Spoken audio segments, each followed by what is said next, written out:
नमस्कार. मी किशोर धारगळकर आणि आपण पाहतात धारगळकर मीडिया नेटवर्क.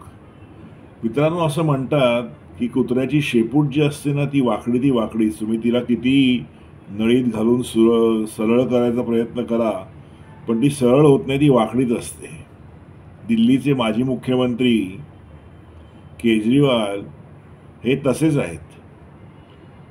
म्हणजे सुंब जळाला, पूर्ण सत्ता गेली दिल्लीची आणि पंजाबची सत्ता कधीही जाईल अशी परिस्थिती आहे. तरी ह्या माणसांनी दिल्लीची निवडणूक हरल्यानंतर दुसऱ्या की तिसऱ्या दिवशीच काय करावं त्याचा फार गवगवा झाला नाही. पण त्यांनी जे पंजाबचे मुख्यमंत्री आहेत आम आदमी पार्टीच्या सरकारचे, भगवंत मान, यांना सांगितलं की तुम्ही दिल्लीत या आणि येताना कसे या, तर सगळे तुमचे आमदार घेऊन या. का? काय कारण आहे? पण नाही, परत ही कुत्र्याची शेपूट वाकडी त्यांना दाखवायचं आहे की अजूनही आम आदमी पार्टी ही माझी पार्टी आहे. मी त्याचा सर्व जसा म्हणतो ना आपण की सत्ताधीश आहे आणि ह्या पार्टीचे सगळे अधिकार माझ्या स्वाधीन आहेत हे दाखवायला या माणसानी त्यांची वरात काढली. अक्षरशः भगवंत मान आणि त्यांच्या आमदारांची जवळजवळ 100 गाड्यांचा ताफा पंजाबवरनं दिल्लीमध्ये आला यांना फक्त भेटायला, केजरीवाल यांना, आणि फक्त दिखावा. आणि निवडणुकीच्या दरम्यान तर आपण बघितलं असेल की करोडो करोडो रुपयाचे जे जाहिराती होत्या त्या अनेक चॅनल्सना देण्यात आल्या पंजाब सरकारकडनं, आणि पंजाब सरकारची जाहिरात करून असं दाखवण्याचा प्रयत्न करत होते हे केजरीवाल की आमचं जे मॉडेल आहे जे पंजाबमध्ये आम्ही राबवतो आहोत त्याच तऱ्हेचे मॉडेल आम्ही दिल्लीमध्ये राबवणार आहोत. पण ही गोष्ट इतकी खोटी होती की लोकांनी तिच्यावरती बिलकुल विश्वास ठेवला नाही.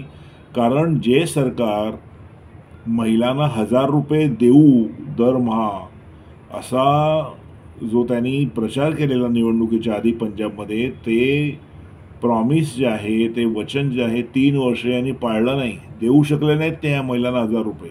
आणि हा माणूस दिल्लीमध्ये सांगतो की आम्ही 2200 रुपये देणार, आम्ही अमुक करू, मी यमुना साफ करेन. म्हणजे साफ खोटं बोलायचं, अत्यंत खोटारडा माणूस. आणि अशा माणसाला जे डावी जी इकोसिस्टीम आहे ही अशा माणसाला डोक्यावरती उचलून नाचते, हे कळण्या पलीकडचं आहे मित्रांनो. तर आता विषय असा आहे की दिल्ली हातात गेल्यानंतर या केजरीवाल यांना पंजाबचे वेध लागलेले आहेत. त्यांना कसंही करून तिथे गडबड करून हे दाखवून द्यायचं आहे की मी सगळ्यात पॉवरफुल माणूस आहे, आम आदमी पार्टी ही माझी स्वतःची प्रायव्हेट प्रॉपर्टी आहे हे त्यांना दाखवून द्यायचं आहे. पण मित्रांनो, असं म्हणतात ना की माणूस जेव्हा जिंकतो तर त्या यशाला अनेक भागीदार असतात, पण अपयशाला कोणी भागीदार नसतो. आज त्यांची परिस्थिती तशीच झालेली आहे. भगवंत मान जे एक कॉमेडियन होते, त्यांना जेव्हा पंजाबचं मुख्यमंत्री केलं तेव्हा असं वाटलेलं आणि असं होतंही की केजरीवाल यांचा हेतू असा होता की हा कॉमेडियन आपल्या हाताखाली राहील, आणि तसे ते राहिलेसुद्धा.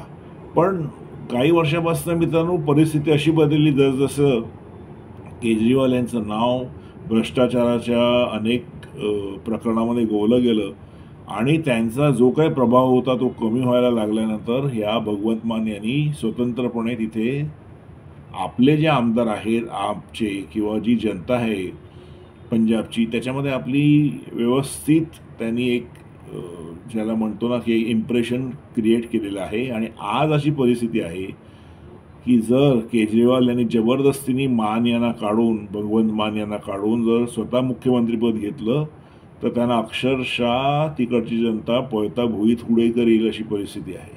कारण एकतर पंजाबमध्ये जो शीख समाज आहे तो थोडासा नाही म्हटला तरी असा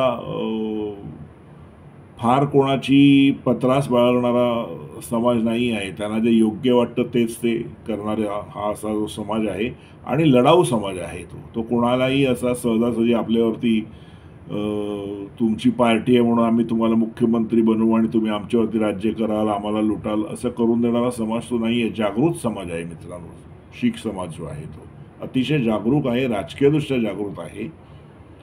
आणि दुसरी सगळ्यात महत्त्वाची गोष्ट म्हणजे आतापर्यंतची परंपरा आहे की पंजाबमध्ये जो मुख्यमंत्री असतो तो शीख धर्मीयच असतो, अशी परंपरा आहे, त्यांचं बाहुल्य पण आहे, त्यांची संख्या आहे.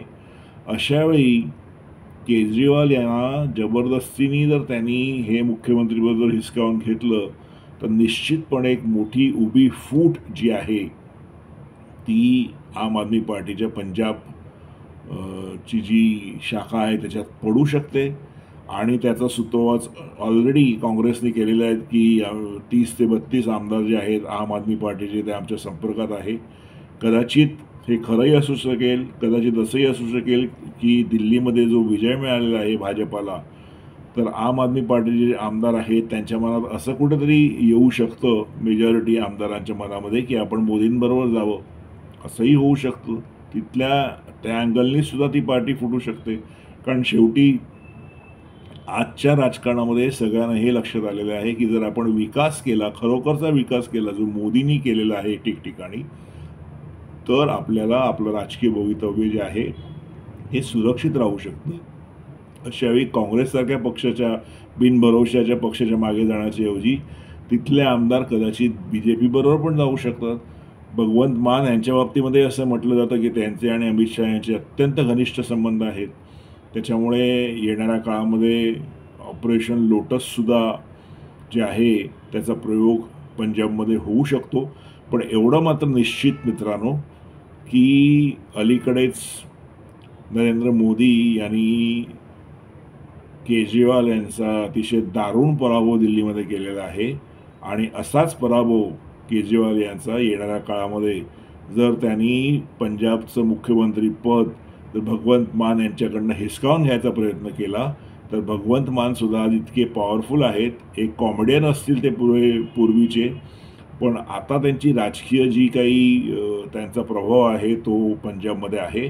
आणि अशावेळी ते केजरीवाल यांचा दणदणीत पराभव जो आहे ते पंजाबमध्ये करू शकतात.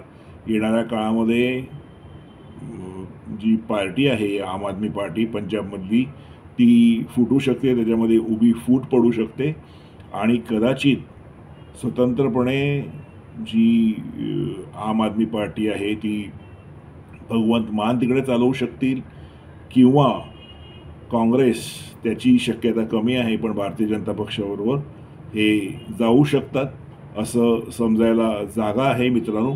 अर्थात हे राजकारण आहे, ते कुठल्या दिशेने जाईल हे आता सांगता येणार नाही. पण एवढं मात्र निश्चित की कुठल्याही परिस्थितीमध्ये केजरीवाल यांना पंजाबचे मुख्यमंत्री होण्याचा जो काही त्यांचा प्रयत्न आहे किंवा त्या दृष्टीने जर ते विचार करत असतील तर ते दणदणीत आपटतील अशी शक्यता जास्त आहे. आणि त्यांच्या या आपटण्यामागे भगवंत मान हा पूर्वीचा कॉमेडियनच असेल आणि आताचा मुख्यमंत्री असेल एवढं निश्चित.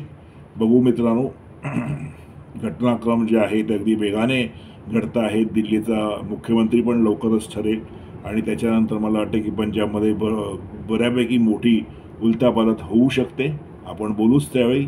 आज इथेच थांबतो. माझा व्हिडिओ जर तुम्हाला आवडला तर लाईक करा, शेअर करा, माझ्या चॅनलला सबस्क्राईब करा. धन्यवाद.